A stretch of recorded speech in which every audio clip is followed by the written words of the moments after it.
जय हिंद दोस्तों, मैं अंकुश मिश्रा आप सबका अपने इस चैनल अंकुश मिश्रा मैथ से बहुत बहुत स्वागत करता हूं। तो आज है हमारा रेशन प्रिपरेशन का part 14।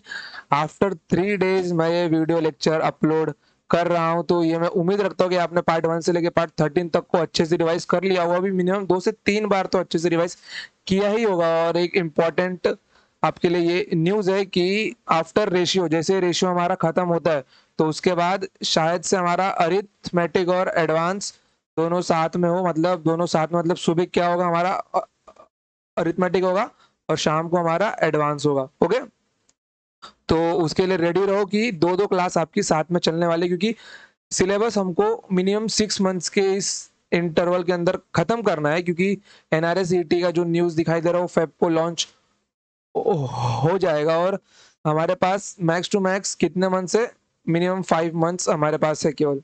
Okay, so let's start our questions के ऊपर जाते हैं हम लोग। देखो, आपको यहाँ पे मैं क्वेश्चंस पे ऊपर जाने के पहले कंसेप्ट सिखाना चाहता हूँ। ये देखो, ये हमारा क्या है, हमारा अर्थ है। हमारे अर्थ में दो हिस्से होते हैं। कौन से? हमारे अर्थ में दो हिस्से होते हैं। एक तो होता है हमारा नॉर्थ हेमिस्फीयर और एक होता है हमारा साउथ हेमिस्फीयर। ऊपर वाले हिस्से को क्या बोलते हैं हम लोग? नॉर्थ हेमिस्फीयर बोलते हैं। और नीचे वाले हिस्से को बोलते हैं हम लोग साउथ हेमिस्फीयर बोलते हो क्या। ये मेरा हो गया नॉर्थ हेमिस्फीयर, नॉर्थ हेमिस्फीयर, और ये मेरा हो गया साउथ हेमिस्फीयर। ओके, अबे देखो, अब जो पूरे अर्थ का 50% हिस्सा है, जो पूरे अर्थ का 50% हिस्सा है, अगर मैं इसको आधे से काट देता हूं, अगर मैं इसको यहाँ बीच से अगर मैं इसको काटता हूं, तो पूरे अर्थ का 50% किसके पास जाता है? इसके पास जाता है, मतलब नॉर्थ हेमिस्फीयर के पास जाता है। और बाकी अर्थ का 50% किसके पास जाता है? साउथ हेमिस्फीयर के पास जाता है। इसको हिंदी में बोलते हैं उत्तरी गोलार्ध, और इसको बोलते हैं दक्षिणी गोलार्ध। ओके, दक्षिणी गोलार्ध। देखो, अभी देखो, अब अगर मैं बोलूं कि मेरा अर्थ अगर 100% है और ये नॉर्थ यहाँ पे कितना है? 50% है, और यहाँ पे साउथ का हिस्सा कितना है? यहाँ पे 50% है। ओके, बस आपको इतना ही इस क्वेश्चन में समझना था कि अर्थ अगर 100% है तो 100% का 50% किसके पास है? नॉर्थ के पास है। और 50% किसके पास है? साउथ के पास है। बस इतना ही समझना था आपको। देखो, अब इस टाइप के, इसके ऊपर ना मिनिमम 2 से 3 टाइप के क्वेश्चंस बनते हैं और उसके ऊपर ही क्वेश्चंस पूछे नहीं जाते। ये क्वेश्चंस मैक्स टू मैक्स एक एग्जाम में आते हैं, वो आपका होता है एमटीएस। और अगर उसके उसके भी ऊपर गया तो सीएचएसएल। बस इसके अलावा ये क्वेश्चंस और किसी एग्जाम में देखे भी नहीं जाते और पूछे भी नहीं जाते। ओके, चलो, तो देखो क्वेश्चन क्या बोल रहा है। क्वेश्चन बोल रहा है, on the whole surface of the earth, ratio of land and water is 1:2. The ratio of land and water in northern hemisphere is 2:3. Then what is the ratio of land and water in south hemisphere? देखो, संपूर्ण भूमि पर जल का अनुपात एक ratio, भूमि और जल का अनुपात, भूमि और जल का अनुपात कितना दिया हुआ है? 1:2 दिया हुआ है। तथा उत्तर के साइड में जो इसका रेशियो है, किसका? भूमि और पानी का, कितना है? 2:3 है। तो दक्षिण के साइड में यह रेशियो कितना होगा? देखो, 50% का रेशियो दिया हुआ है, मतलब उत्तर के साइड का रेशियो दिया हुआ है, और 50 मतलब और दक्षिण के साइड का रेशियो हमको निकालना है। तो हमको क्या दिया हुआ है? देखो, हमको दिया हुआ है अर्थ का रेशियो। ओके, हमको दिया हुआ है अर्थ का रेशियो। अर्थ का रेशियो किस किस का दिया है? लैंड एंड वाटर का।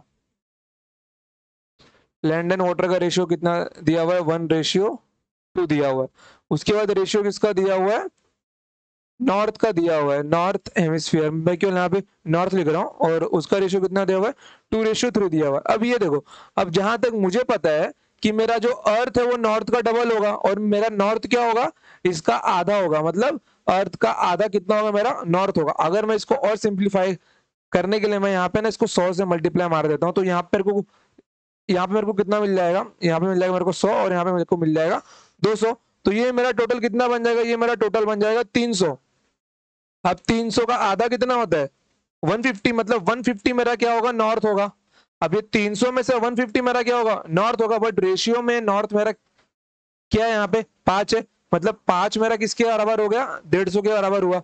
तो 2 मेरा किसके बराबर होगा? देखो, 5 150 के बराबर, मतलब 1 मेरा 30 के बराबर, तो 2 मेरा 60 के बराबर, और 30 मेरा 30 मेरा किसके बराबर होगा? 3 मेरा 90 के बराबर होगा। समझ गए? 3 मेरा किसके बराबर होगा, 90 के बराबर होगा। अब ये देखो, अब मेरा जो अर्थ का नया रेशियो है, जो मेरा अर्थ का लैंड और वाटर का नया रेशियो है, क्या दिया हुआ है, ये मेरा लैंड है और ये मेरा वाटर है। क्या मिला है मेरे को यहाँ पे 100 और ये 200। और नॉर्थ मेरे को कितना मिल गया, नॉर्थ मेरे को मिल गया 60 और ये मेरे को मिल गया 90। तो मेरे को साउथ कैसे मिलेगा, जब मैं 100 में से 50 माइनस कर दूंगा तो मेरे को बाकी का 50 मिल जाएगा। मतलब मैं जब मैं अर्थ में से नॉर्थ का हिस्सा निकाल दूंगा तो मेरे को साउथ का हिस्सा मिल जाएगा। यहाँ पे कितना मिल जाएगा मेरे को, ये मेरे को मिल जाएगा 40 और ये मेरे को मिल जाएगा 110, मतलब 4:11। ये देखो, इसको सॉल्व करने का ये एक मेथड है जो कि बहुत ही लंबा मेथड है। आपको जाना है रेशियो से, आपको किसे जाना है, रेशियो से जाना है। आप लोग ऐसा भी इसको लिख सकते हो, कोई दिक्कत नहीं होगा, आपको मार्क्स तो भी मिलेंगे, समझ गए, आपको मार्क्स तो भी मिलेंगे। और इसका आंसर कितना होगा, 4:11 होगा। लेकिन हमको एग्जाम में ऐसा करना नहीं है। यहाँ पे ये जो मेरा नॉर्थ है ये अर्थ का 50% होगा, ये पता होना जरूरी है, तभी ये क्वेश्चन सॉल्व होगा, नहीं तो क्वेश्चन सॉल्व होने वाला नहीं है, समझ गए। इसीलिए मैंने आपको इसका कंसेप्ट सिखाया, मैंने किया कि मेरा जो नॉर्थ है वो मेरा क्या होता है, आधा होता है, किसका होता है, अर्थ का। उसी जगह मेरा साउथ भी क्या होता है, आधा होता है, किसका होता है, अर्थ का होता है, समझ गए। चलो, अब अगर मैं इसको दूसरे टाइप से करना चाहूँ, देखो मैं यहीं पे लिख रहा हूँ, इसको ना मैं मिटा देता हूँ। देखो, अब अगर मुझे दूसरे टाइप से करना है तो मैं कैसे करूंगा, देखो मेरे अर्थ पे लैंड और वाटर क्या रेशियो दिया हुआ है, 1:2 दिया हुआ है।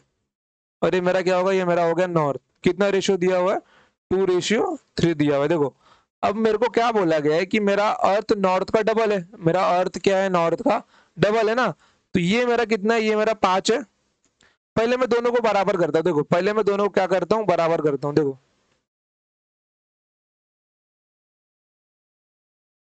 पहले मैं दोनों को बराबर करता हूँ, बराबर करने के बाद में दोनों को आधा करना सिंपल होगा, एक को पहले दोनों को बराबर कीजिए, क्योंकि यहाँ पे ये 3 है, यहाँ पे ये 5 है। दोनों को बराबर करने के बाद में आधा करना इजी होगा, ये आपको ही मालूम है। ओके, तो मैं यहाँ पे इसको लिख देता हूँ, कितना, ये मेरा बन जाएगा 3 और ये मेरा बन जाएगा कितना, 5। ओके, अब मैं दोनों को बराबर बराबर करता हूँ, तो मैं यहाँ पे 5 का मल्टीप्लाई दूंगा और मैं यहाँ पे 3 का मल्टीप्लाई दूंगा। तो मेरे को अर्थ का नया रेशियो क्या मिल जाएगा, मेरे को अर्थ का नया रेशियो मिल जाएगा 5:10 इक्वल्स टू 15। और नॉर्थ का नया रेशियो क्या मिल जाएगा मेरे को, 6:9 इक्वल्स टू 15। ओके, अभी देखो, अभी मेरे को क्या मिल गया, मेरा अर्थ और नॉर्थ का रेशियो मिल गया। अब ये दोनों मेरा बराबर है, बट क्या ये मेरा आधा है, मेरा जो नॉर्थ हेमिस्फीयर है वो इसका आधा होना चाहिए। मेरा नॉर्थ हेमिस्फीयर क्या होना चाहिए, इसका आधा होना चाहिए। तो ये दोनों क्या है मेरे, 15-15। ओके, अब मैं इसको क्या करता हूँ, अब मैं इसको मल्टीप्लाई बाय 2 मार देता हूँ। मेरे को एक को आधा करना है तो दूसरे को डबल तो करना पड़ेगा, मेरे को अगर एक को आधा करना है तो दूसरे को डबल करना पड़ेगा। तो देखो यहाँ पे सिंपल, मैंने यहाँ पे क्या किया, 2 से मल्टीप्लाई किया, तो मेरे को अर्थ का फिर से नया रेशियो क्या मिल जाएगा। मैं इसका एक शॉर्टकट भी बताऊंगा आपको। ये देखो, ये मेरा 5 × 2 10, 10 × 2 20 और यहाँ पे कितना मिल जाएगा मेरे को, 30 मिल जाएगा। ओके, और मेरे को जो नॉर्थ का पहले का रेशियो था वही यहाँ पे रखो, 6:9 इक्वल्स टू 15। अब ये देखो, अर्थ मेरा नॉर्थ का डबल है और नॉर्थ मेरा अर्थ का हाफ है, तो दोनों को माइनस करने पे क्या मिल जाएगा मेरे को, साउथ मिल जाएगा ना। जब मेरे को साउथ मिल जाएगा तो ये मेरा 4 और ये मेरा 11 इक्वल्स टू ये मेरे को कितना मिल जाएगा, 15 मिल जाएगा। देखो ये भी मेरा 15 हुआ, ये भी मेरा 15 हुआ, और रेशियो कितना मिल गया मेरे को, 11:4 मिल गया। ओके, अब इसका आंसर अगर आप लोग ऐसे देखते कि अगर ये रेशियो मेरा 15 मिल रहा है मेरे को, तो मेरा इसके अंदर जो रेशियो होगा वो भी मेरा क्या होगा, 15 होगा। लेकिन ये दोनों ऑप्शन भले निकल जाता, आप लोग इसमें फंस जाते हैं, 4 और 11 में, 11 और 4 में। ओके, तो ऑप्शन ए हमारा क्या होगा, राइट आंसर होगा। समझ गए। अब देखो, अब इसको सिंपल करना है तो क्या किया जाए, अब इसको सिंपल करना है तो क्या किया जाए। अब देखो, मेरे को अर्थ का रेशियो दिया हुआ है, क्या दिया हुआ है, 1:2 दिया हुआ है। ओके, और मेरे को यहाँ पे नॉर्थ का रेशियो दिया हुआ है, क्या दिया हुआ है, 2:3 दिया हुआ है। अभी देखो, जब भी ऐसा सवाल आए ना तो एक काम करो, अर्थ का सम यहाँ पे कितना हो रहा है, 5 हो रहा है ना, तो 5 का दुगुना यहाँ पे मल्टीप्लाई कर दो, 5 का दुगुना यहाँ पे मल्टीप्लाई कर दो, कितना मिल जाएगा आपको, यहाँ 5 का दुगुना मल्टीप्लाई करते ही 10 मिल जाएगा आपको। मल्टीप्लाई करने के बाद आपको यहाँ पे कितना मिलने वाला है 10 और यहाँ पे 20 और ये कितना मिल जाएगा आपको 30। अब आपको क्या करना है, आपको इसको आधा बनाना है, मतलब 30 यहाँ पे और यहाँ पे आपको इसका सम कितना है 5 है। अब 5 को आपको क्या करना है 15 बनाना है, तो आप यहाँ पे 5 का मल्टीप्लाई दोगे तो कितना मिल जाएगा आप यहाँ पे आपको, नहीं नहीं 5 का मल्टीप्लाई नहीं 3 का मल्टीप्लाई दोगे। 5 को 15 बनाना है ना, मतलब 2 तिया 6 होगा, हाँ 3 आएगा यहाँ पे, 2 तिया 6 और 3 त्रिका 9, तो कितना मिल जाएगा आपको यहाँ पे 4 और 11 मतलब 15। समझ गए? ये जो सम रहेगा ना इसके इसको देख के मल्टीप्लाई करना आप लोगों के, इसको देख के मल्टीप्लाई करना तभी आपका आंसर राइट आएगा। अगर आप लोग यहाँ पे 3 देख रहे हो, यहाँ पे जो मिस्टेक होती यहाँ पे अभी यहाँ पे 30 है, आप लोग 3 को 15 बनाने जाते तो क्वेश्चन गलत होता। जो ये लोग का सम रहेगा ना रेशियो का, उसको आधा और डबल करने का सोचना बस, क्योंकि बाकी रेशियो अपने आप कन्वर्ट होंगे उसके हिसाब से। ओके, तो ये क्वेश्चन इतना ही था और यहाँ पे केवल लैंड का रेशियो है। अगर आप लोग इसके प्रीवियस वाले में देखोगे, जो हमको यहाँ पे 100 मिला था और यहाँ पे कितना मिला था 60 मिला था और यहाँ पे कितना था 200 था और यहाँ पे 90 था ना, इसका मतलब क्या, अगर पूरे अर्थ के ऊपर 100 लैंड है और 200 पानी है और नॉर्थ के ऊपर क्या है 60, मतलब 100 में से 60 हिस्सा नॉर्थ के पास है और 200 में से 90 हिस्सा भी नॉर्थ के पास है, लेकिन ये मेरा लैंड है और ये मेरा अर्थ है। ओके, तो 60 को पूरा करने के लिए 40 लैंड साउथ के पास होगा और अगर 90 पानी नॉर्थ के पास है तो 10 पानी किसके पास होगा, साउथ के पास होगा। समझ गए? क्वेश्चन इतना ही था, बस आपको यही करना है कि आपको हमेशा बड़े वाले को जो भी रखना है उसका अमाउंट नीचे वाले में आधा होना चाहिए बस। ये देखो, जैसे ये वाला क्वेश्चन देखते हैं, देखो ये एक मेंस में पूछा गया था क्वेश्चन, लैंग्वेज चेंज की थी, बस लैंग्वेज चेंज की थी, लेकिन ये मेंस 2014 का क्वेश्चन है, उसके बाद से क्वेश्चन देखा ही नहीं गया बिल्कुल भी। हाँ, ये 2014 लास्ट मेंस आता है, जब से टीसीएस ने पेपर अपने हाथ में लिया ना तब से क्वेश्चन पूछा ही नहीं गया। देखो यहाँ पे क्वेश्चन क्या बोल रहा है, किसी नीले और पीले रंग के चित्र में नीले और पीले रंग का प्रयोग कितना किया गया 4:3 के अनुपात में किया गया, मतलब ब्लू और येलो का रेशियो कितना किया गया 4:3 किया गया। फिर उसके बाद क्या बोल रहा है, यदि ऊपरी आधे हिस्से में नीले और पीले रंग का अनुपात कितना है 2:3। सेम क्वेश्चन है, ऊपर का आधा हिस्सा, ऊपर का आधा हिस्सा मतलब फर्स्ट हाफ रेशियो यहाँ पे, और ये मेरा क्या है, मेरा फुल है। फर्स्ट हाफ में नीले और पीले रंग का रेशियो कितना दिया गया 2:3 दिया गया। ओके, तो निचले आधे से मतलब सेकेंड हाफ की वैल्यू बतानी, किसकी सेकेंड हाफ की वैल्यू पता नहीं। अब ये देखो यहाँ पे मेरा काम क्या होगा, ये मेरा टोटल सम कितना है यहाँ पे 7 है, मेरे को इसको डबल बनाना है, मेरे को इसको डबल बनाना है, तो मैंने आपको क्या बोला था, इसका सम कितना मिल जाएगा मेरे को यहाँ पे 5 मिल जाएगा, तो 5 का दुगना आपको ऊपर क्या करना है मल्टीप्लाई करना है। ओके, तो यहाँ पे कितना मिल जाएगा आपको 40 30 और ये आपको मिल जाएगा 70। अब 70 का आधा कितना होता है 35, तो आपको ये 5 को 35 कैसे बनाओगे आप, जब यहाँ पे 7 का मल्टीप्लाई होगा, वैसे ही आपको पूरे रेशियो में क्या क्या करना होगा 7 का मल्टीप्लाई करना होगा, तो कितना मिल जाएगा आप यहाँ पे आपको 7 दूनी 14 और ये 7 तिया 21, तो इसका सम कितना मिल जाएगा आपको 35 मिल जाएगा। तो आपको जो सेकेंड हाफ निकालना है तो क्या करना है, नॉर्मली इसको माइनस कर देना है आपको, तो 40 में से 14 गया तो कितना 26 और 30 में से 21 गया तो 9, मतलब 26:9। समझ गए? ये लोग भी चालाक होते, एक ऑप्शन ऐसा दे के रखते कि बच्चा अगर ऑप्शन से खेलना चाहे तो भी ना खेल पाए। तो क्वेश्चन सिंपल था, ये मेरा क्या है, मेरा सेकंड हाफ का रेशियो है। बस इसके ऊपर यही मैक्स टू मैक्स 1-2 टाइप के क्वेश्चन और है, और अगर आपको और क्वेश्चंस मिलते हैं, देखो अभी आपको कोई बुक लेने की जरूरत नहीं है बिल्कुल भी, क्योंकि आप लोग एक चैप्टर में मिनिमम 200 250 क्वेश्चन कर रहे हो, तो किसी बुक को सॉल्व करने के पीछे मत जाओ। और अगर कभी देखो आपने रेशियो इतना पढ़ लिया कि आपको अगर रेशियो वाला क्वेश्चन भी दिख गया ना, तो आपको लगता है कि वो रेशियो का क्वेश्चन है, नहीं, आप लोग मिक्सचर एलिगेशन में कंफ्यूज हो सकते हो। मेरे से एक बच्चे ने डाउट पूछा था कि सर ये इस क्वेश्चन का आंसर बताइए, क्वेश्चन था मिक्सचर एंड एलिगेशंस का। ओके, तो जब मैं उस चैप्टर पे जाऊंगा मैं वो क्वेश्चन में जरूर सिखा दूंगा, तो ऐसे क्वेश्चन से मत जाओ। देखो अभी आज की जो आपको बुक्स मिलेंगी ना, मतलब कि जो स्टैंडर्ड बुक्स जो तो बुक्स है उसके उसके अंदर चैप्टर्स को डिफर किया हुआ है, बट जो कोचिंग की बुकलेट्स होती है उसके अंदर चैप्टर्स को इतने अच्छे से डिफर नहीं किया हुआ है, उसके अंदर मिक्सचर एंड एलिगेशन और रेशियो को साथ में दिया हुआ है। ओके, तो जो क्वेश्चंस नहीं आते रेशियो के उनको छोड़ दो, क्योंकि अभी आपका रेशियो कंप्लीट नहीं होगा। ये रेशियो का एक आपका बेस तैयार हुआ है। इसके बाद आता है आपका प्रोपोर्शन आता है। क्या आता है आपका? प्रोपोर्शन आता है। फिर आता है आपका एज, फिर आता है आपका पार्टनरशिप, फिर उसके बाद आएगा आपका मिक्सचर एंड एलिगेशन। ये थोड़ा एक अलग चैप्टर है, बट ये 4 पढ़ने के बाद ही आप बोल सकते हो जी हाँ मेरे को रेशियो पूरा आता है। क्योंकि रेशियो में एक नहीं 4 चैप्टर सब मिलाकर क्वेश्चन बनते हैं एग्जाम में। अगर आपको क्वेश्चन पार्टनरशिप से आया तो भी वो रेशियो का है, क्वेश्चन एज से आया तो भी वो रेशियो का है, और क्वेश्चन प्रोपोर्शन से आया तो भी वो रेशियो का ही है। अगर आप लोग ये इतना सोचते रहो कि यही 200 क्वेश्चन में पढ़ लेता हूं तो मेरा रेशियो कंप्लीट होगा, जी बिल्कुल भी नहीं। आप प्रीवियस ईयर उठा के देख लो, मैं गारंटी देता हूं 80% क्वेश्चन आपसे नहीं होंगे, अब भी नहीं होंगे। अगर आप लोग शुरू से मेरे साथ पढ़ रहे हो तो 80% क्वेश्चन नहीं होंगे आपसे, केवल और केवल 20% क्वेश्चन होंगे जो मैंने आपको सिखाया है। बाकी के 80% इनके पास है, क्योंकि क्वेश्चन 4-5 चैप्टर को मिला के बनता है रेशियो का, क्योंकि रेशियो खुद एक 4 चैप्टर है। समझ गए? इसीलिए इसको मैथ्स का बेस बोला जाता है।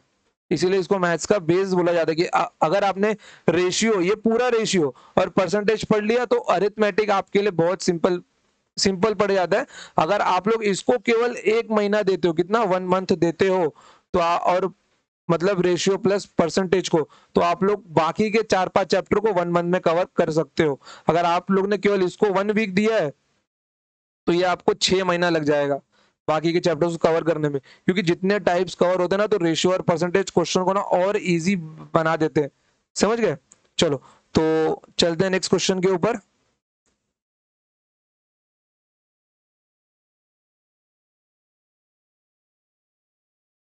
इसको मिटा दूं मैं ताकि इसका पीडीएफ भी देना देना पड़ता ना। और हाँ, इसके एंडिंग में मैं आपको टोटल रेशियो का एक पीडीएफ प्रोवाइड करवा दूंगा, क्योंकि मैं क्वेश्चन पीडीएफ आपको मिनिमम 3 से 4 लेक्चर हुए मैंने आपको क्वेश्चन पीडीएफ किसी में नहीं दिया, मैंने सिर्फ सॉल्यूशन पीडीएफ दिए।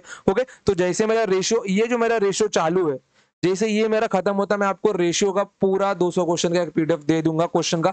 अगर चाहिए तो उसका प्रिंट मार लेना, वरना मत मारना। ओके, चलो तो नेक्स्ट क्वेश्चन क्या है हमारा?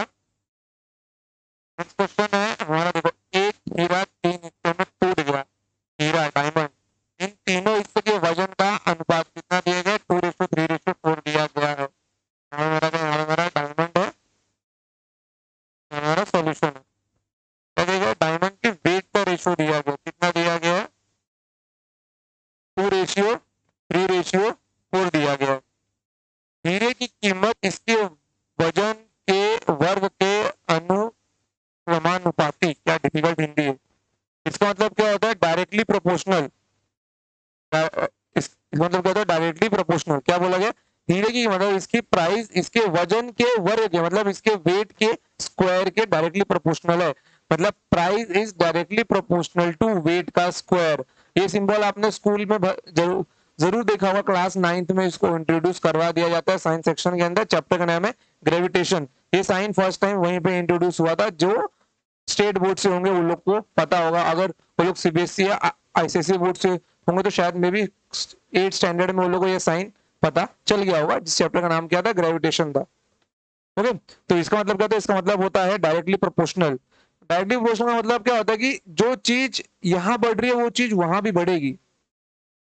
एक छोटा सा इंट्रोडक्शन देता हूं मैं बस इसके ऊपर आपको, और कुछ नहीं। अगर x मेरा डायरेक्टली प्रोपोर्शनल है y के और y मेरा डायरेक्टली प्रोपोर्शनल है z के, इसका मतलब क्या होगा? जैसे जैसे मेरा x बढ़ेगा वैसे वैसे मेरा y भी बढ़ेगा, और जैसे जैसे मेरा y बढ़ेगा वैसे वैसे मेरा z भी बढ़ेगा। अगर मेरा x y के डायरेक्टली प्रोपोर्शनल है और y मेरा z के डायरेक्टली प्रोपोर्शनल है, तो x मेरा z के डायरेक्टली प्रोपोर्शनल होगा, क्योंकि जितना x बढ़ेगा उतना y बढ़ेगा, और जितना y बढ़ेगा उतना z बढ़ेगा। तो जैसे जैसे x बढ़ेगा वैसे वैसे z भी बढ़ेगा। समझ गए? ये होता है हमारा डायरेक्टली प्रोपोर्शनल का सिंबल।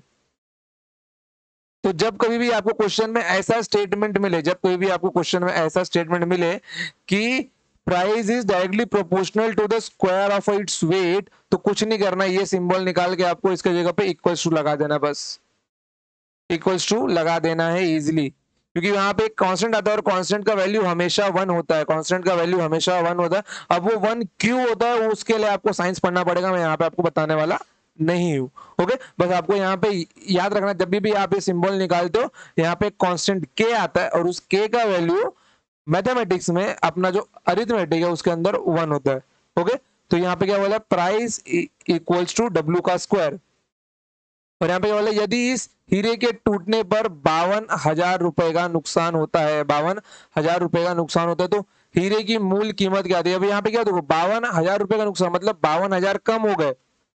कम होना और अधिक होना, मैंने क्या बोला, यहाँ पे आपको क्या मिलता है, यहाँ पे आपको मिलता है डिफरेंस। यहाँ पे ये किसी चीज के डिफरेंस की बात कर रहा है। 52,000 loss, 52,000 loss occur due to breaking of a diamond. देखो जब भी लॉस हो, प्लस हो, सब्ट्रैक्ट हो, कुछ भी हो, जब भी बढ़ने घटने की बात करता है, वो इन शॉर्ट वो क्वेश्चन में आपको डिफरेंस की बात कर रहा है। उसने आपको डिफरेंस दिया किसी का, तो डिफरेंस किसका दिया वो हमको पता लगाना। अभी देखो, जब इसका ये डायमंड टूटा तो इसका नॉर्मली वेट का रेशियो कितना था, 2:3:4। ये इसका वेट का रेशियो था। यहाँ पे कितना मिल जाएगा आपको, 9 मिल जाएगा। ओके, और यहाँ पे देखो, अब यहाँ पे सबका सबका सिंगल सिंगल वेट है, 2, 3, 4, 3 हिस्से हुए, तीनों के अपने अपने वेट है। तो जो मेरा इसका जो प्राइस बनेगा वो उसका स्क्वायर ही तो बनेगा। मतलब इसका जो प्राइस होगा वो क्या होगा, 2 का स्क्वायर होगा। इसका जो प्राइस होगा वो 3 का स्क्वायर होगा, और जो इसका प्राइस होगा वो 4 का स्क्वायर होगा। क्योंकि वेट का स्क्वायर मतलब ये खुद का स्क्वायर होगा, तभी इसका प्राइस बनेगा। तो 2 square ratio, 3 square ratio, 4 square, कितना मिल जाएगा यहाँ पे हम लोग को, 4, 9 और ये 16। तो कितना मिल गया मेरे को, ये 16, 4, 20, 9, 29 मतलब 29। तो ये मैं देखो, ये देखो, ये मेरा क्या है, ये मेरा नया वेट है। ये मेरा क्या है, मेरा नया वेट है। ओके, नहीं रुको, wait wait wait wait wait wait wait, ये हाँ, ये मेरा न्यू वेट है ना, ये मेरा न्यू वेट है। और ये देखो, ये इसका टोटल वेट है ना, टोटल वेट यहाँ पे कितना है, 9 है। लेकिन और ये इसका टोटल, ये अरे यार, ये न्यू वेट का प्राइस है, ये प्राइस है यहाँ पे, न्यू प्राइस। ओके, तो ये मेरा क्या है, ये मेरा न्यू प्राइस है। ये मेरा क्या है, ये मेरा न्यू प्राइस है। ओके, और यहाँ पे देखो, ये मेरा वेट कितना है यहाँ पे, 9 है ना। ये मेरा ये मेरा क्या है, वेट यहाँ पे कितना, 9 है। तो मेरे को नया प्राइस कितना मिल जाएगा यहाँ पे, वेट का प्राइस इक्वल टू 9 का स्क्वायर मतलब 81। ये मेरा ओल्ड प्राइस है और ये मेरा न्यू प्राइस का रेशियो है। मतलब ये देखो, ओल्ड प्राइस मेरा क्या है, ये मेरा 9 है, वेट इसका कितना है, 9 है। लेकिन प्राइस मेरा क्या होगा, वेट का स्क्वायर होगा ना, वो वो कितना रहेगा मेरा, 81 रहेगा। ओके, ये मेरा 81 है और ये मेरा क्या, 29 है। अब दोनों मेरा क्या है, दोनों मेरा प्राइस है। तो 81 और 29 के बीच में डिफरेंस कितना है, डिफरेंस कितना है यहाँ पे, 52 का डिफरेंस है। तो 52 की वैल्यू कितनी दी हुई है यहाँ पे, 52 की वैल्यू दी हुई है मेरे को 52,000। तो यहाँ पे पूछा गया हीरे की मूल कीमत कितनी थी, हीरे की मूल कीमत कितनी थी। तो जाहिर सी बात है 9 ही मेरे को निकालना होगा। ओके, तो देखो देखो यहाँ पे एक का मतलब कितना मिल जाएगा मेरे को, 1,000 मिल जाएगा मेरे को। कितना मिल जाएगा मेरे को, 1,000 मिल जाएगा। कितना मिल जाएगा मेरे को यहाँ पे, 1,000 मिल जाएगा। और हीरे की ओरिजिनल कीमत कितनी थी, 81 थी, लेकिन घट के वो यहाँ पे कितनी हो गई, 29 हो गई। देखो ना, हीरा जब मेरा टूटा उसका वेट यहाँ पे कितना था, 2, 3, 4 था। तो वेट का जो सम रेशियो में बन रहा है वो कितना बन रहा है मेरा, 9 बन रहा है। तो अगर मैं 9 का स्क्वायर करता हूँ तो मेरे को उसका ओरिजिनल प्राइस मिल जाएगा।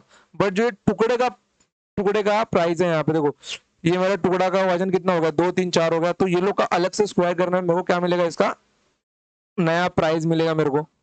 ओके, क्योंकि हीरे का प्राइस कैसे डिसाइड होता है, हीरे का प्राइस उसके वजन का स्क्वायर होता है। तो जितना हीरे का वजन होगा उतना उसका प्राइस होगा। देखो यहाँ पे इसका प्राइस कितना है, 2 है, 3 है और ये 4 है। समझ गए। तो यहाँ पे एक का मतलब 1,000, तो 81 की 81 मेरा किसके बराबर होगा, 81,000 के बराबर होगा। ओके, देखो ये क्वेश्चन में फिर से समझाता हूँ आपको अच्छे से। देखो यहाँ पे ये क्या है, मेरा मेरा वेट का रेशियो कितना दिया हुआ है, 2:3:4। और क्वेश्चन में क्या बोला गया है, मेरा जो प्राइस है वो वेट के डायरेक्टली प्रोपोर्शनल है, मतलब प्राइस इक्वल्स टू डब्ल्यू का स्क्वायर। ओके, तो यहाँ पे ये मेरा वेट है, तो इनका सम कितना बन जाएगा, 9। मतलब ये भी मेरा रेशियो में क्या है, वेट ही है ना, 9 इन टोटल सम। तो प्राइस अगर मैं इसका निकालू तो ये मेरा 9 का स्क्वायर होगा मतलब 81। ये इसका क्या है, ओरिजिनल प्राइस है। ये क्या है, मेरा ओरिजिनल प्राइस है। और अगर मेरे को सेपरेट प्राइस निकालना है, ये मेरा हीरे का प्राइस के जैसे अगर मैं आपको बोलूं कि ये जो मेरा डंडा है ये इतना 2 का है, ये इतना 3 का और है, बाकी 4 का है। इसको मैं तोड़ दूं, इसको अगर मैं तोड़ दूंगा तो ये मेरा 2 का अलग होगा, 3 का अलग होगा और 4 का क्या होगा, अलग होगा। लेकिन ये सम करने में कितना मिलेगा, 9, और इसका ये 2 3 4, इसका भी सम करने में मेरे को 9 ही मिलेगा। मतलब 9 मेरा क्या ओरिजिनल है ना, 9 मेरा ओरिजिनल है। और ये जो बाकी अलग अलग, अब ये इनको मैं एक साथ तो बेच नहीं सकता, मेरे को अलग अलग ही इसको बेचना होगा। वैसे ही सेम यहाँ पे हुआ है, वैसा ही सेम यहाँ पे हुआ है। जब हीरे यहाँ पे मेरे टूट के निकल गए, तो जो हीरो का प्राइस है वो सेपरेट, अब एक एक टुकड़े का प्राइस यहाँ पे निकालेंगे हम लोग, समझ गए। तो 2 है तो मतलब 2 का स्क्वायर होगा, 3 है मतलब 3 का स्क्वायर होगा, 4 है मतलब 4 का स्क्वायर होगा। तो कितना मिल जाएगा, 4 9 और 16 मतलब 29। ये 29 उसका घटा हुआ प्राइस है। देखो 81 और 29 के बीच में डिफरेंस कितना होता है, 52 होता है। तो 52 ये इसका डिफरेंस है, और रियल में डिफरेंस कितना दिया हुआ, 52,000 दिया हुआ है। क्वेश्चन में कभी भी अगर बढ़ने की घटने की बात करता है या नुकसान और फायदे की बात करता है, तो वहां पे वो डिफरेंस की बात कर रहा है। तो यहाँ पे क्या 52,000 हो गए, तो एक का मतलब कितना 1,000 होता है। और आपको पूछा गया हीरे की ओरिजिनल कीमत, जैसे वहां पे 9 थी, वैसे यहाँ पे क्या मेरी 81,000 है। हो गए, तो 81 मतलब कितना मिल जाएगा मेरे को, 81,000 मिल जाएगा, समझ गए। चलो, तो यही मेरा आंसर होता है, कितना, ऑप्शन डी होता है। और अगर आप लोग इससे देखना चाहते, मतलब आपको इतना सॉल्व भी नहीं करना पड़ता। तो इसने पूछा गया था हीरे की मूल कीमत कितनी थी, ये जो हिस्सा टूटा हुआ ये मूल हिस्सा है, तो इसका टूट के निकला हुआ है। अगर मूल कीमत आपको पूछ भी लिया तो आपको यहाँ पे 9 यहाँ पे आपको मिल जाएगा, और मेरा प्राइस क्या है, डब्ल्यू का स्क्वायर है। मतलब मेरा जो भी आंसर होता है वो 9 का स्क्वायर ही होता है, मतलब वो 9 का मल्टीपल होता है। और यहाँ पे सब में 9 का मल्टीपल केवल एक ही आंसर है, वो है ऑप्शन डी, समझ गए। चलो नेक्स्ट क्वेश्चन देखते हैं। एक दिल के टूटने पर उसकी भावनाओं का अनुपात कितना दिया गया, 1 2 3 4। कैसा भी क्वेश्चन बना देते हैं लोग। तो दिल की कीमत भावनाओं के वर्ग के अनुक्रमानुपाती है। क्या डिफिकल्ट हिंदी है यार ये। सिंपल यहाँ पे क्या बोला गया, डायरेक्टली प्रोपोर्शनल है। दिल के टूटने पर 700 रुपए का नुकसान हुआ, दिल के टूटने पर 700 रुपए का नुकसान हुआ। ये नुकसान क्या दिया हुआ है, डिफरेंस दिया हुआ है। तो दिल की मूल कीमत कितनी थी, दिल की मूल कीमत कितनी थी। अब ये देखो यहाँ पे क्या दिया हुआ है, इसके फीलिंग्स का रेशियो दिया हुआ है। क्या दिया हुआ है, इसके फीलिंग्स का रेशियो दिया हुआ है। कितना दिया हुआ है, 1:2:3:4 इसके फीलिंग्स का रेशियो दिया हुआ है। और यहाँ पे इसने बोला गया है कि इसके दिल की कीमत, इसके दिल की कीमत मतलब प्राइस क्या है, इसके फीलिंग के स्क्वायर के बराबर है। मतलब इसका डायरेक्टली प्रोपोर्शनल का सिंबल मैंने निकाल दिया और डायरेक्ट इक्वल टू निकाल दिया। क्या हुआ है, दिल की कीमत भावनाओं के वर्ग के डायरेक्टली प्रोपोर्शनल के बराबर है। तो यहाँ पे ये कितना मिल जाएगा मेरे को, यहाँ पे ये 4 3 7 2 9 1 10, कितना मिल जाएगा मेरे को, 10 मिल जाएगा। देखो सारा आंसर मेरा 10 का मल्टीपल है, सारा आंसर मेरा क्या है, 10 का मल्टीपल ही है। देखो अभी देखो, तो यहाँ पे मेरे को अगर सेपरेट सेपरेट का निकालना है प्राइस अभी, क्योंकि दिल तो मेरा टूट गया है ना, तो सेपरेट सेपरेट का प्राइस निकालना पड़ेगा मेरे को। बट मेरे को इसका ओरिजिनल प्राइस मेरा यहाँ पे कितना रहेगा, 10 का स्क्वायर मतलब 100 रहेगा। 100 इसका क्या ओरिजिनल प्राइस है। ओके, और सबका सब मेरा 100 का मल्टीपल है आंसर में, तो नो रिस्क। देखो अभी यहाँ पे, तो यहाँ पे क्या होगा, मेरा 1 का स्क्वायर आएगा, यहाँ पे 2 का स्क्वायर आएगा, यहाँ पे 3 का स्क्वायर आएगा, यहाँ पे 4 का स्क्वायर आएगा। ओके, तो यहाँ पे, तो यहाँ पे ये 1 ये 4 ये 9 और ये 16, तो 16 4 20 9 29 31, कितना मिल गया मेरे को, 30 मिल गया। अभी देखो ये क्या हुआ, 100 से घटकर 30 हो गया, सीधा टूटते ही 30 हो गया ये। तो मतलब 70 का गैप हुआ, 70 कम हुआ। और यहाँ पे नुकसान कितना, 700 का हुआ, तो मतलब 70 मतलब कितना मेरा 700 हुआ। तो एक मतलब मेरा यहाँ पे कितना मिल गया मेरे को, 10 मिल गया। अब एक मतलब मेरा 10 है, तो 100 मतलब कितना रहेगा मेरा, 1,000 रहेगा ना। मूल कीमत मतलब मेरे को 100 का प्राइस पूछा, मतलब option C is my right answer, option C is my right answer. समझ गए, डिफिकल्ट क्वेश्चन था, बिल्कुल भी नहीं था। Okay, simple question. तो बढ़ते नेक्स्ट क्वेश्चन के ऊपर।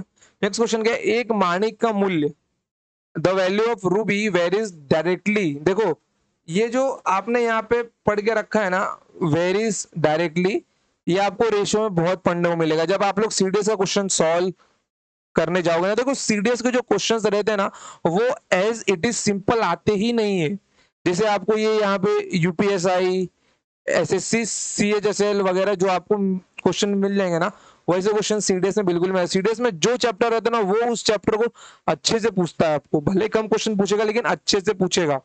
ओके, तो वहां पे ये जो वर्ड्स का खेल है ना वो आपको अच्छे से समझना पड़ेगा। देखो यहाँ पे the value of ruby varies as the square of its wait.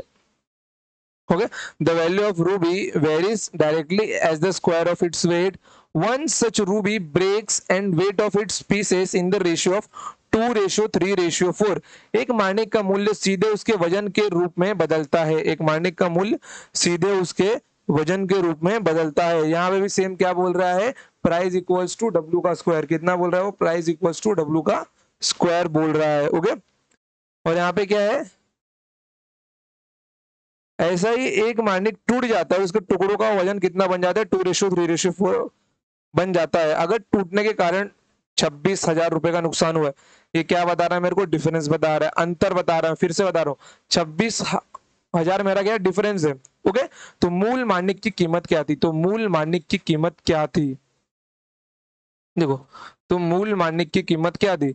पहले का यहाँ पे रेशियो कितना दिया हुआ है, 2:3:4 दिया हुआ है। ओके, तो यहाँ पे देखो, यहाँ पे ये मेरा वेट का रेशियो है,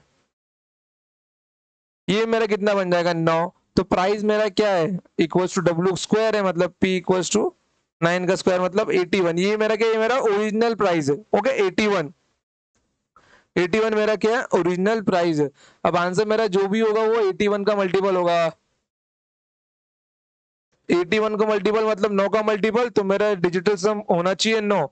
तो ऑप्शन ए और बी तो तुरंत ही मेरे निकल गए, क्योंकि जो आंसर मेरा 81 का मल्टीपल है वो 9 का मल्टीपल होगा, और जो 9 का मल्टीपल होता है उसका डिजिटल सम कितना आता है, 9 आता है। तो यहाँ पे दो ही आंसर में 9 डिजिटल सम मेरे को दिख रहा है, ऑप्शन सी और डी।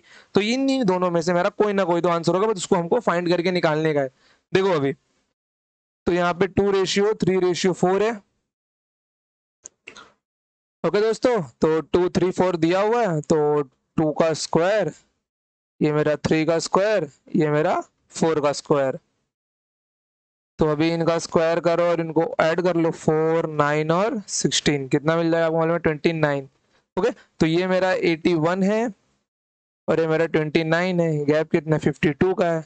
ओके, और बोला बोला गया ब्रेक डाउन इन लॉस, मतलब ये मेरा डिफरेंस है, मतलब 52 किसके बराबर दिया हुआ है, 26,000 के बराबर दिया हुआ है। तो मेरे को मान किसका निकालना है, कॉस्ट ऑफ ओरिजिनल रूबी कितना है, 81 का मान निकालना है मेरे को। तो 26,000 डिवाइडेड बाय 52 इंटू 81। अब ये देखो, ये कितना बन जाएगा मेरा, 52, 2 का मतलब 2000 ना, तो नहीं 2000 नहीं, नीचे 2 आएगा मेरा, 52 1 जा 52, 15 टू 2 जा। अरे यार इसको ना फिर से लिखते हैं, यहाँ पे थोड़ा जगह छोटे हैं तो खाचुड़ मुचुड़ यहाँ पे मचे गया है। ओके, तो मैं यहाँ पे ना ऊपर के साइड में इसको मैं यहाँ पे लिख रहा हूँ दूसरे दूसरे कलर से। ये मेरा टोटल 9 है, देखो यहाँ पे क्या मिल गया मेरे को, 52 इक्वल्स टू 26,000, और यहाँ पे कितना मिल जाएगा मेरे को, 81 का मान निकालना है, मतलब 26,000 डिवाइडेड बाय 52 इंटू 81 है ना। अब ये देखो, 26 टू जा और 26 वन जा मतलब 1000 मेरा ये हो गया, और ये मेरा 500 हो गया। ओके, तो 500 इंटू 81 मतलब 5 एकम 5, 5 एकम 5, 8 बचे 40 और डबल जीरो मतलब 40,500, मतलब option D is my right answer. मैंने आपको बोला था ना कि इन दोनों में से कोई एक आंसर होगा, तो ऑप्शन डी मेरा राइट आंसर है। क्या है आंसर मेरा, ऑप्शन डी है।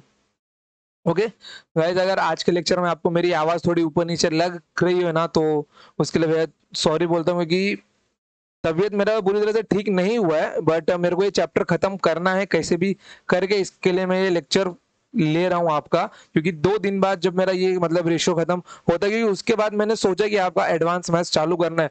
अभी देखो, हमको लगभग हमने कितने लेक्चर्स ले चुके, ऑलमोस्ट 50 लेक्चर्स मैंने लिए आपके नंबर सिस्टम, सिंप्लीफिकेशन और रेशियो को लेकर।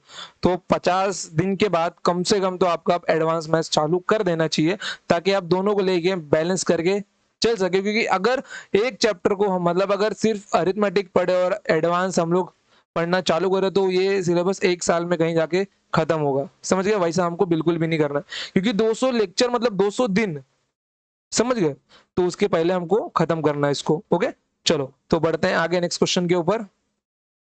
ये देखो, ये क्वेश्चन क्या है मेरा, ये क्वेश्चन क्या है मेरा, 15,600 के मूल्य वाला 15,600 के मूल्य वाला एक कीमती नग गलती से गिर गया तथा 3 टुकड़ों में टूट गया, जिसके वजन का रेशियो कितना दिया गया, 2:3:5 दिया गया। यदि नग का मूल्य सीधे उसके वजन के घन के क्या है? सीधे उसके वजन के घन के साथ बदलता है तो मूल्य में हुई प्रतिशत हानि की गणना करें। यहाँ पे परसेंटेज लॉस, यहाँ पे लॉस परसेंटेज पूछा है। यहाँ पे क्या पूछा है? लॉस परसेंटेज पूछा है। अच्छा क्वेश्चन है ये। देखो यहाँ पे क्वेश्चन क्या बोल रहा है मेरा, 2:3:5। ओके, ये मेरे को कितना मिल जाएगा, 5 से 8 2 10 हो गए। और यहाँ पे बोला गया उसने कि इसका जो प्राइस है वो उसके क्यूब के बराबर है वजन के, तो इसका जो ओरिजिनल प्राइस है कितना मिल जाएगा मेरे को, 1000 मिल जाएगा मेरे को इसका ओरिजिनल प्राइस। ओके, फिर उसके बाद ये जो मेरा क्या है, ये 2:3:5 दिया हुआ है। अगर मैं इसका बदला हुआ प्राइस निकालू तो मेरे को इसका क्यूब करना होगा, फिर मेरे को इसका क्यूब करना होगा, फिर मेरे को इसका क्यूब करना होगा। तो ये मेरे को कितना मिल जाएगा, 8 27 और ये मेरे को 125। अगर जोड़ने पे देखो तो कितना मिल जाएगा मेरे को, 7 5 12 12 8 20 कैरी 2 2 2 4 2 6 1 160 मेरे को मिल जाएगा। ओके, 160। ओके, ये मेरा 10 और ये मेरा 160, सॉरी ये मेरा 1000। हाँ, ये मेरा 1000 क्या ओरिजिनल प्राइस है और ये मेरा क्या है 160। ये क्या मेरा, ये इनका मतलब चेंज हुआ प्राइस, मतलब जो चीज पहले मेरे 1000 की थी वो अब मेरे को 160 में मिलेगी। मतलब घाटा कितने का हुआ, इसको 840 का हुआ। तो मेरे को अगर लॉस परसेंटेज निकालना है तो वन तो टोटल लॉस मेरा जितना हुआ है divided by original amount into 100। तो 0 से 0 गया, ये 0 से ये 0 गया, तो 84% इज माई लॉस। तो option D is my right answer. समझ गए? परसेंटेज निकालना तो आपको मालूम है ना, जितना आपको मिला है divided by original value into 100, मतलब 84% is my right answer. Okay, चलो बढ़ते हैं आगे नेक्स्ट क्वेश्चन के ऊपर। नेक्स्ट क्वेश्चन क्या है मेरा, देखो यहाँ पे समूह में 40% राजनेता, समूह में 40% राजनेता। हो गए, समूह में 40% राजनेता, 60% पुलिस अधिकारी शामिल है। यदि समूह बी में 35% राजनेता तथा 40% पुलिस अधिकारी और 25% वकील है, तो समूह ए और बी को यदि मिला दिया जाए तो वो 1:4 का अनुपात बन जाता है। समूह ए और बी को 1:4 के अनुपात में मिला दिया जाता है, तो नए बनने वाले समूह में राजनेता और वकीलों का अनुपात क्या है। अच्छा क्वेश्चन है, देखना इसको। क्वेश्चन क्या बोल रहा है मेरा, ए और बी का मिलाया हुआ रेशियो दिया हुआ है, कितना दिया हुआ है, 1:4 दिया हुआ है। अगर मैं इसके अंदर 100 का मल्टीप्लाई करता हूँ, देखो हम लोग को 40% 60% ये सब निकालने का है ना, तो पूरी चीजों को 100 में कर दो, क्योंकि परसेंटेज को 100 में अच्छे से खेल सकते हैं हम लोग। तो यहाँ पे कितना मिल जाएगा मेरे को 100, और यहाँ पे कितना मिल जाएगा मेरे को 400 मिल जाएगा। ओके, ये मेरे को 400 मिल गया। अब मैं ए का निकालता हूँ।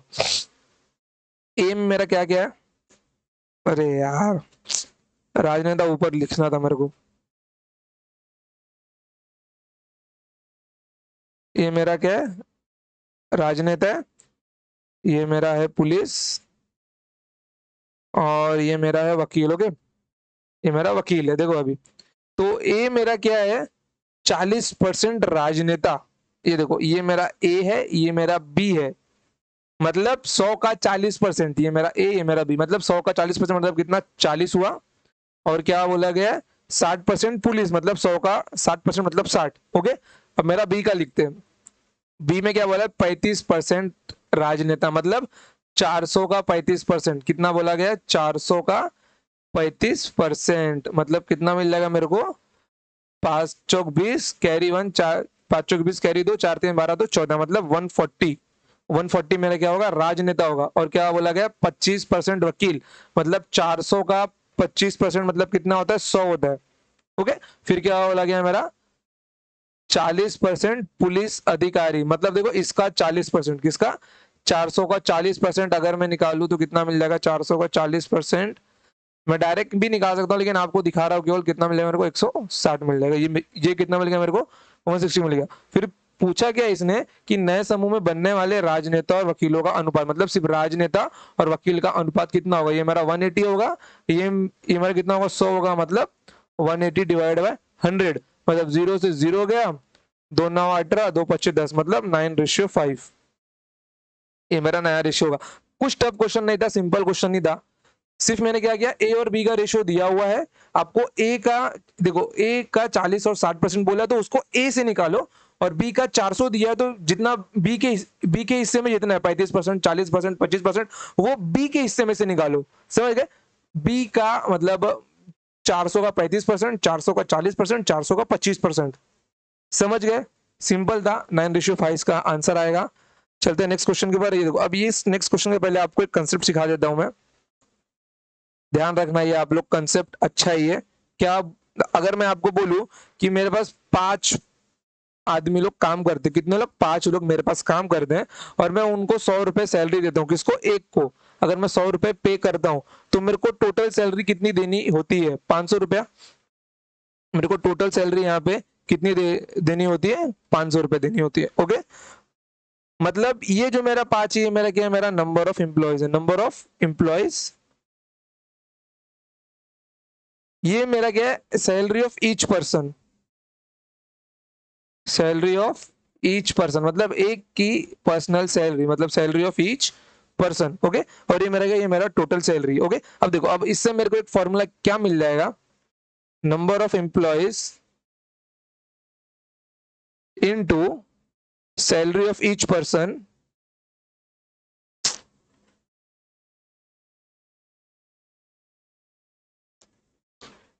सैलरी ऑफ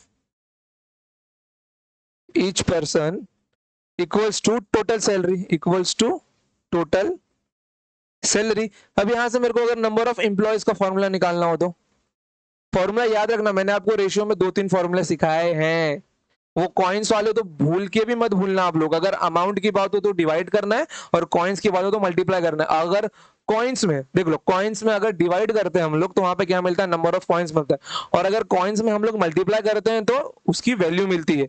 याद रखना, revision is must guys, revision देना ही आपको, नहीं तो मेरा सिखाना वेस्ट है। आपको कुछ इसका अर्थ होगा ही नहीं जो जितना ही मैं आपको सिखा रहा हूँ। ओके, तो अगर मेरे को यहाँ से इसका नंबर ऑफ एम्प्लॉयज निकालना है तो, और जो हिंदी मीडियम के छात्र है यार, थोड़ा सा इंग्लिश तुम लोग को भी सेक्रीफाइस करना पड़ेगा। कब तक हिंदी की पूछ पकड़ के बैठे रहोगे यार तुम लोग? सीधी सी बात है। देखो, अब number of employee, salary of each each person, अब इतना तुम लोग समझ सकते हो ना कि देखो, मैं ये नहीं बोलता कि हिंदी मीडियम के बच्चे बिल्कुल ही बेकार है। नहीं, हिंदी मीडियम के बच्चे बहुत अच्छे हैं। वो लोग को बहुत ज्यादा ज्ञान होता है नॉर्मल मीडियम के बच्चों से, क्योंकि वो लोग चीजों को समझ के पढ़ते हैं। बट आने वाले जमाने में हमारा जो पूरा सरकारी काम है वो इंग्लिश में ट्रांसफर होने वाला है आज से 5 साल बाद। तो क्या इंग्लिश हमको सीखना नहीं चाहिए? देखो, मैं ये नहीं बोल रहा तुम लोग पूरा ब्रिटिश बन जाओ, बट मैथ्स में कुछ चीजें जो लिखने का टर्म्स वगैरह है वो आपको इंग्लिश में लेना पड़ेगा, क्योंकि इंग्लिश में थोड़ा थोड़ा इंग्लिश मैथ्स में रखो यार। अगर मैं पूरा ही हिंदी रख दूंगा तो ये आ, मतलब कि बोलते हैं ना वो क्या, आदि मानव के जमाने का मैथ्स बन जाएगा। कर्मचारियों की संख्या, प्रत्येक कर्मचारी का वेतन बराबर कुल पगार। ऐसा अच्छा थोड़ी लगता है यार। अब तुम लोग के पास भी व्हाट्सएप है फोन में, तुम लोग हिंदी में तो बात तो बिल्कुल भी नहीं करते होगे, इंग्लिश में बात करते हो। मतलब लिखते इंग्लिश में, सामने वाला पढ़ता है उसको हिंदी में। समझ गए ना? तो इंग्लिश को थोड़ा सेक्रीफाइस लो, इंग्लिश को सीखो। ये जितना मैं यहाँ पे लिख रहा हूँ तुम्हारे लिए ना, इसको ऐसा मत देखना कि सर आप हिंदी में क्यों लिख रहे हो। हाँ, जो क्वेश्चंस देखो, सीडीएस का जब मैं वीडियो, मतलब कि सीडीएस का जो मैंने 200 क्वेश्चन का वीडियो रिकॉर्ड किया था, तो एक बच्चे ने मेरे को कमेंट में ये मुझको उसने बोला था कि सर आप बायलिंगुअल में रखिए। देखो, क्वेश्चन को बायलिंगुअल में रख सकता हूँ, बट जो हमारा कंसेप्ट होगा, कंसेप्ट समझाऊंगा हिंदी में, लिखूंगा यहाँ पे इंग्लिश में जितना मेरे को पॉसिबल होगा। जहां पे हिंदी लगता है मैं वहां पे हिंदी लिख दूंगा। लेकिन अब तुम लोग बोले हर एक चीज में हिंदी और इंग्लिश में लिखते वक्त भी दोनों लैंग्वेज लिखूं, तो ये पॉसिबल नहीं हुआ किसी भी सर या टीचर के लिए। वो आपको समझा देगा हिंदी में, क्योंकि इंग्लिश मीडियम के बच्चे भी हिंदी में ही समझ के लेते हैं। समझ गए ना? तो यहाँ पे मेरे को नंबर ऑफ एम्प्लॉयज कितना मिल जाएगा? टोटल सैलरी मिल जाएगा upon salary of each person, salary of each person. समझ गए आप लोग? ओके, अब अगर मेरे को यहाँ पे टोटल नंबर ऑफ एम्प्लॉयज निकालना है तो मेरे को यहाँ पे क्या करना होगा? 500 को 100 से भाग देना, मतलब कितना मिलेगा मेरे को? 5 मिल जाएगा, टोटल नंबर ऑफ एम्प्लॉयज जो यहाँ पे दिया हुआ था। ओके, तो ये कंसेप्ट फॉर्मूला आपको समझ गया, कुछ टफ तो ये था नहीं। ओके, तो क्वेश्चन के ऊपर जाए हम लोग, जब हमारे क्वेश्चन पे। क्वेश्चन क्या है मेरा, देख लो। The ratio of salary all the male and female employees is 8:9। सभी पुरुष और महिला कर्मचारियों की आय का अनुपात कितना दिया हुआ है? 8:9, मतलब उनकी टोटल इनकम का अनुपात दिया हुआ है। क्या दिया हुआ है? Total income. टोटल इनकम का रेशियो कितना दिया हुआ है? 8:9 दिया हुआ है। और क्या बोला गया? प्रत्येक पुरुष और महिला का वेतन कितना है? 2:3 है। तो यहाँ पे पूछा गया है पुरुष और महिला की संख्या का अनुपात, मतलब number of employees mail and female. मैंने में क्या बोला? देखो, नंबर ऑफ एम्प्लॉइज कैसे मालूम पड़ता है? हम लोग टोटल सैलरी को सैलरी ऑफ ईच पर्सन से डिवाइड करते हैं, और यहाँ पे सैलरी ऑफ ईच पर्सन का रेशियो कितना दिया गया है? 2:3 दिया गया है ना। तो divided by salary of each person, salary of male and female, वही मेल एंड फीमेल, क्योंकि पर्सन भी तो एक मेल या फीमेल ही होगा। किससे डिवाइड करना है? सेपरेट सेपरेट डिवाइड कर रहा है। ये मेरा 2 से और इसको मेरा 3 से डिवाइड करना है मेरे को। तो नया रेशियो कितना मिल जाएगा मेरे को? 4:3 मिल जाएगा। और हमेशा याद रखना, अगर ये आपस में, देखो ये तो लगभग चांस है कि ये मेरा 2 8 का मल्टीपल है, ये मेरा 8 2 का मल्टीपल है, और 9 मेरा 3 का मल्टीपल है। अगर मल्टीपल नहीं हुआ तो आपको मालूम है कैसे करना है? एलसीएम लेना है आपको, बस नीचे से डिनोमिनेटर कैंसिल करना है आपको। ओके, तो 4:3 क्या होगा? मेरा नंबर ऑफ एम्प्लॉइज होंगे। फिर क्या बोला गया? If the total number of employees are 350, find the number of male and female. ये देखो, ये मेरा मेल है, ये मेरा फीमेल है। ये यहाँ पे जोड़ने में कितना 7 है, लेकिन यहाँ पे इसका मतलब रियल वैल्यू कितना दिया गया जोड़ के? 350 350 दिया गया। तो एक का मान कितना मेरा? 50 है। तो मेरे को मेल कितना मिल जाएगा? मेरे को मेल मिल जाएगा 4, मतलब 200, और फीमेल कितना मिल जाएगा मेरे को? 3, मतलब 150। अरे तो कुछ नहीं किया, इसको मैंने 4 से और 3 से मल्टीप्लाई किया, बस। 4 से मतलब 2 से, और 3 से मतलब 150 से। समझ गए ना? इजी क्वेश्चन है, इतना भी टफ क्वेश्चन नहीं है। देखो, रेशियो अभी मैंने आपको इतना सिखा दिया है ना कि आप लोग उसको ना खुद से भी पढ़ सकते हो, सच में। अगर आपको मेरा लेक्चर सीरीज यहां तक बिल्कुल अच्छा लगा ना, तो मैं एक एक से कमेंट की डिमांड करता हूं। अब भी मैं बोलता हूं, जो लोग कमेंट नहीं करते थे, वो कितने बच्चे जो लोग लेक्चर देख के जाते लेकिन कमेंट कुछ नहीं करते, मुझे तुम्हारे कमेंट से खुशी मिलती है यार। खुशी के लिए तो करो मेरे, कम से कम। मैं कमेंट इस बार मांग रहा हूं तुमसे, कमेंट करो, वीडियो को लाइक करो और कमेंट करो, और अपने फेसबुक पे एक एक शेयर करो, फेसबुक पे, व्हाट्सएप पे। बोलो मैथ्स का फ्री बैच चालू है, क्योंकि ये बैच फुल्ली फोकस्ड है एनआरए सीटी को लेकर। मैं तुम्हारे लिए एडवांस मैथ्स का भी एक बैच मतलब बैच का बोलो तो इसी मैथ्स के बैच में है। तो एडवांस मैथ्स भी मैं चालू करने वाला हूँ। एडवांस मैथ 0 to बेसिक, अगर कभी नहीं पढ़ा है ना एडवांस मैथ, मुझसे पढ़ के देखो एक बार। नहीं बोलेगा ना सर बहुत सिंपल होता है, मैं बोल दूंगा। जिसने आज तक एडवांस मैथ्स पढ़ा भी नहीं, कॉमर्स बैकग्राउंड का बच्चा भी बोल देगा सर सच में बहुत सिंपल होता है एडवांस मैथ्स। समझ गए ना? तो अगर मेरे साथ बने हो तो मैथ्स खत्म होने तक मेरे साथ बने रहो। खत्म होने के बाद अपने अंदर तुम लोग क्या चेंजेस देखते हो बाद में मुझको तुम लोग बताना। ओके, फिलहाल के लिए मैं, अगर देखो मुझको 1-2 बच्चे लोग ने मैसेज किया था कि सर आप मुझको कॉल कीजिए, हमसे बात कीजिए, बट मैं उनसे कॉलिंग पे बात नहीं कर पाऊंगा बिल्कुल भी, क्योंकि मेरा फोन टूट गया है। क्योंकि मैं खेलने गया था, फोन मेरा वहां पे टूट गया बारिश के मौसम में, तो फोन मेरा गया है बनने।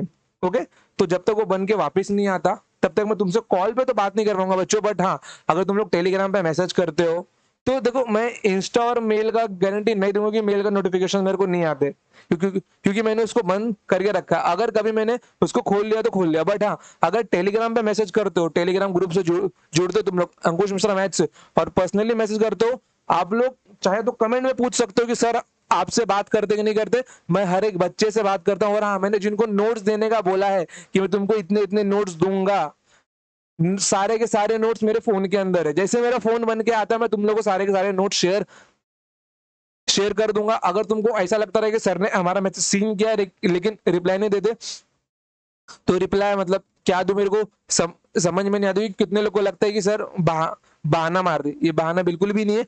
जैसे मेरा फोन बन के आएगा मैं तुमको नोट शेयर शेयर कर दूंगा सबके सब। सॉरी, मेरे नाक में ना कुछ तो फंस गया था, इसलिए 2 वर्ड रिपीट हो गया। ओके, तो मैं तुम वो सब सारे नोट्स में तुम लोगों को शेयर करने वाला, बस मेरा फोन बन के आ जाए जिसने मुझसे नोट्स मांगे। ओके, रुको यार। ओके, चलो तो जाते हैं नेक्स्ट क्वेश्चन के ऊपर जाते हैं हम लोग। देखो, नेक्स्ट क्वेश्चन क्या है मेरा, 10,000 को 3 कारीगरों, 5 सहायकों और 6 मजदूरों के बीच वितरित किया जाना है, जैसे कि प्रत्येक सहायक को एक मजदूर की दुगनी राशि मिलती है और प्रत्येक कारीगर को मजदूर को मिलने वाली राशि का तिगुना मिलता है। तीनों कारीगरों द्वारा प्राप्त राशि क्या है? सिंपल क्वेश्चन है, भले तुम लोग को पढ़ने में टफ लग रहा है। देखो मैंने क्या किया, मैंने कारीगर को के, मजदूर को एम, देखो मजदूर नहीं सहायक है ना, कारीगर को के, सहायक को एस और मजदूर को एम से डिनोट किया। ओके, अब यहाँ पे क्या बोल रहा है, 10,000 रुपए मैंने 3 कारीगर, 5 सहायक और 6 मजदूरों को दिया है। चलो ये बात की बात है अभी, जैसे कि प्रत्येक सहायक को एक मजदूर की दुगनी राशि मिली है, प्रत्येक सहायक को। ओके, तो क्या बोल रहे हैं यहाँ पे, प्रत्येक सहायक को एक मजदूर की दुगनी राशि मिलती है। तो सहायक और मजदूर के बीच का रेशो दिया गया, प्रत्येक सहायक को एक मजदूर की दुगनी राशि मिलती है। अगर मजदूर को 1 मिल रहा है तो सहायक को 2 मिल रहा होगा। समझ गए? प्रत्येक सहायक को मजदूर की दुगनी राशि मिलती है। अगर मजदूर को 1 मिल रहा है तो सहायक को 2 मिल रहा होगा। फिर क्या बोला गया, प्रत्येक कारीगर को मजदूर को मिलने वाली राशि का 3 गुना मिलता है। प्रत्येक कारीगर को, नहीं रुको, एम के नहीं लिखने का, यहाँ पे रेशियो है ना, तो एम को पहले लिखो, के को बाद में लिखोगे। अब वो भी क्यों मैं आपको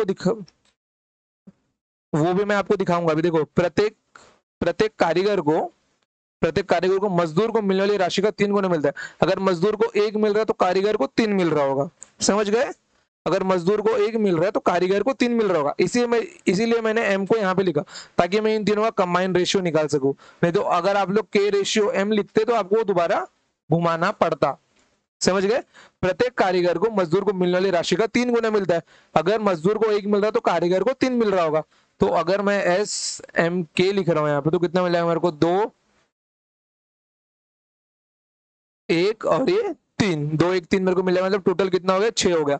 अब ये देखो, अब अगर मैं यहाँ पे बोलूं कि मेरा जो एस एम के है कितना मिला है मेरे को, 2 1 3, लेकिन उसने बांटा कि, अब यहाँ पे क्या, ये सिंगल सिंगल, एक सहायक, एक मजदूर और एक कारीगर है, लेकिन उसने क्या बोला, 3 कारीगर, 5 सहायक और 6 मजदूर, मतलब 5 सहायक, ठीक है, मेरा एम है ना, मतलब 6 मजदूर और 3 कारीगर। मेरे को इसको मल्टीप्लाई तो करना पड़ेगा ना, क्योंकि मेरे पास 5 सहायक है, ये मेरा एक सहायक का मान है 2, तो 5 सहायक का कितना बन जाएगा, 10। ये मेरा एक मजदूर का मान है, तो 6 मजदूर का मान कितना बन जाएगा, 6। और ये मेरा क्या, एक कारीगर का मान है, तो 3 कारीगर कितना बन जाएगा, 9। तो 10 6 9 कितना मिल जाएगा मेरे को, ये 10 और 6 16, 16 और 9 25 टोटल। हो गए? तो उसने क्या किया, 25 बांटा है किसके बीच, 25 मतलब 10,000, उसने 10,000 बांटा है ना, मतलब 5 सहायक, 6 मजदूर और 3 कारीगर के बीच बीच में बांटा है। तो 25 मतलब 10,000, तो एक मतलब कितना मिल जाएगा मेरे को, 400 मिल जाएगा। तो मेरे को मान किसका निकालना है, 3 कारीगर द्वारा, तीनों कारीगर द्वारा प्राप्त राशि, मतलब 9 का मान निकालना है मेरे को। ये मेरा क्या है, कारीगर है, तो 9 का मान कितना मिल जाएगा मेरे को, 400 इंटू 9 मतलब 3600, मतलब option C is my right answer. समझ गए? देखो इतना इजी क्वेश्चन है, इससे टफ क्वेश्चन आपको एग्जाम में नहीं आने वाला बिल्कुल भी गाइस, क्योंकि अभी रेशियो खत्म नहीं हुआ है, रेशियो का तो अभी सिलसिला शुरू हुआ है, खत्म होना तो बात की बात है अभी। समझ गए?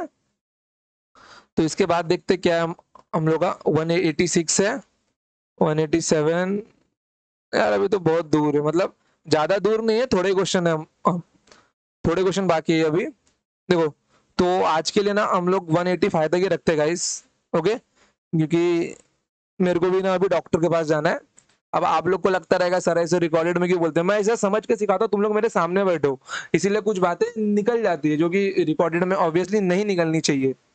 समझ गए? जो कि रिकॉर्डेड में नहीं निकलनी चाहिए बिल्कुल भी, बट निकल जाती है। मेरे को इच्छा है कि मैं लाइव लेक्चर लूं, बट तुम लोग में से किसी का एक भी रिप्लाई नहीं आ रहा है।